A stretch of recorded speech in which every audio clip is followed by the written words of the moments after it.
We're back and we can go through the process of importing everything and culling things down. I shoot a lot. One thing I guess that separates often a great photographer from a good photographer is they take more bad photos. The more you take, the more bad there is, but then with the bad comes the good. One thing I do that is a little different than I guess a lot of people is after I've shot, I don't import everything.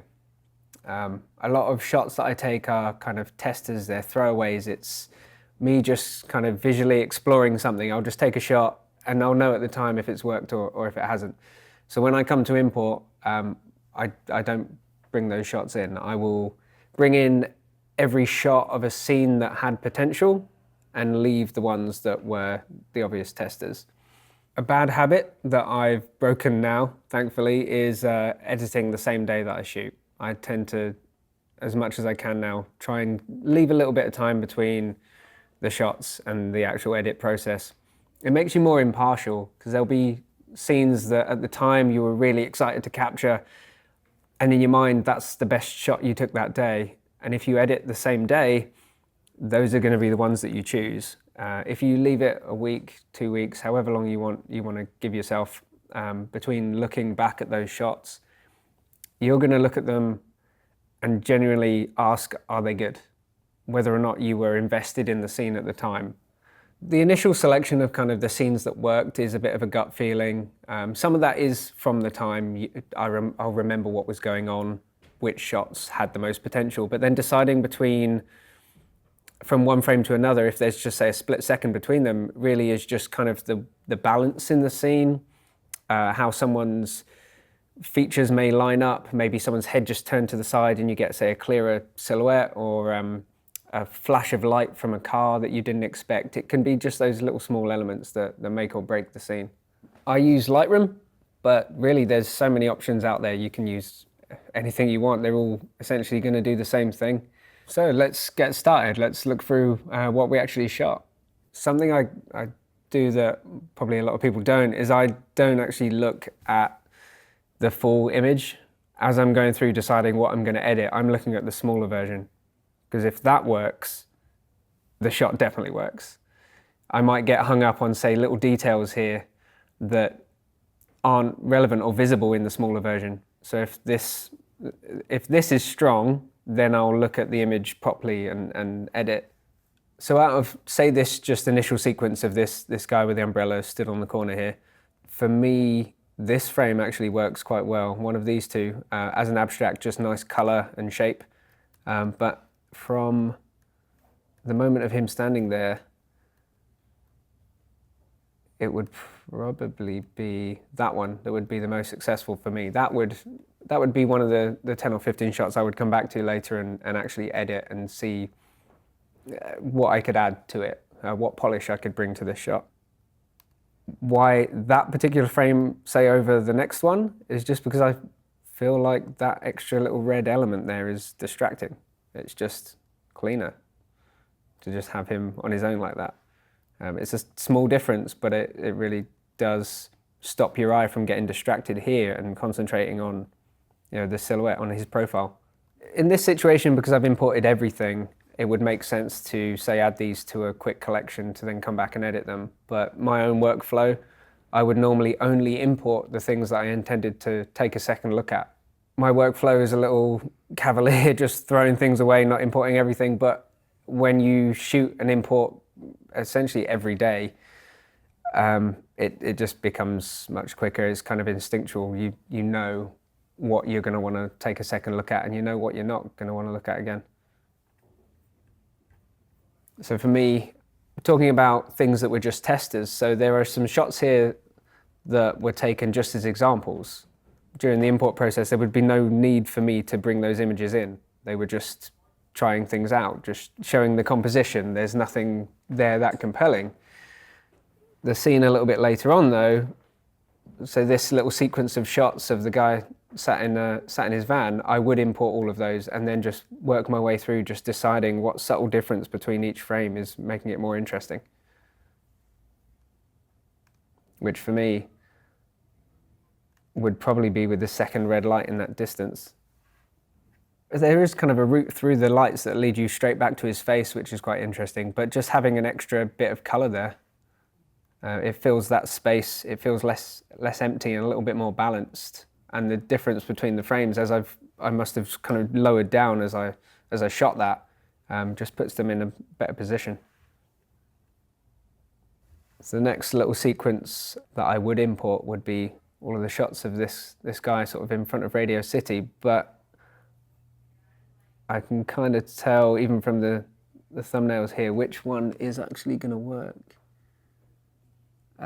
So there's a very quick little difference there in the light as it flashes. The Christmas tree above Radio City just brings in an extra bit of red that balances things out, and it gives you something that his eye line would actually be aiming towards. Without that, he's looking off out of frame to nothing. So as I said earlier, I shoot in aperture priority a lot of the time. Something to familiarize yourself with, if that's the route that you're going to go down, is exposure compensation. So I shoot a lot of the time with foreground elements underexposed, shot against kind of harsh light sources in the background. Depending on the metering mode you choose in camera, a lot of cameras are going to expose that foreground element properly. So if you get familiar with how your exposure compensation works, you can compensate for that. You can tell the camera to deliberately underexpose and darken those foreground objects and make a point of capturing the highlights on the edge of the face and capturing the light source in the background correctly. And it will give you that nice contrast. The frame that we stopped at, that I composed, I like, and it is something I would revisit. I like the way you've just got this kind of abstract shape left over in the top right corner, and how this enters in and breaks that corner up as well of the sign. But obviously, well, for me anyway, the advert isn't doing anything interesting enough, and I know that there's so many variations of that it's going to be worth a revisit.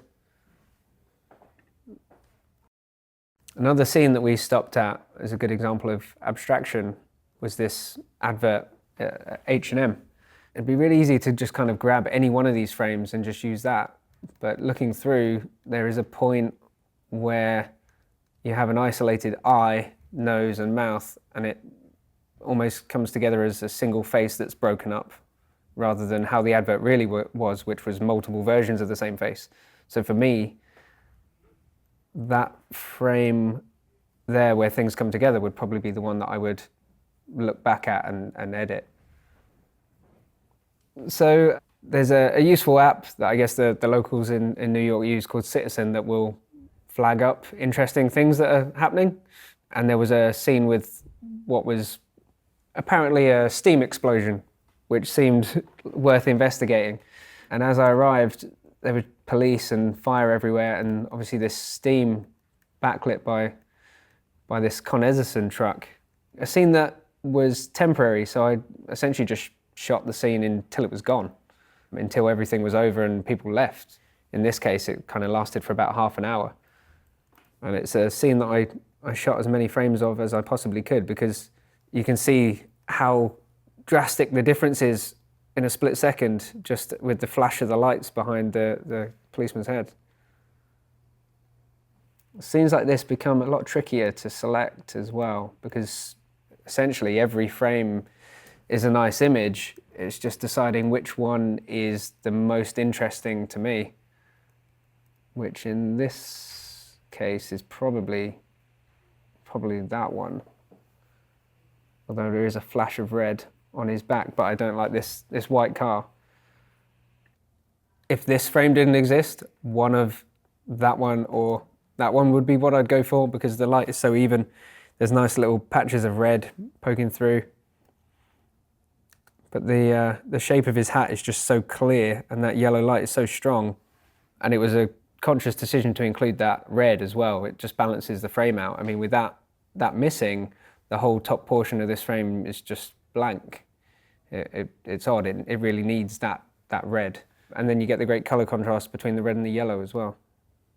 So this sequence is one that I probably wouldn't move forward with, especially considering I'm still here in the city. So I could just revisit this scene. That red light source in the background is a big McDonald's neon sign, and it isn't going anywhere in the immediate future.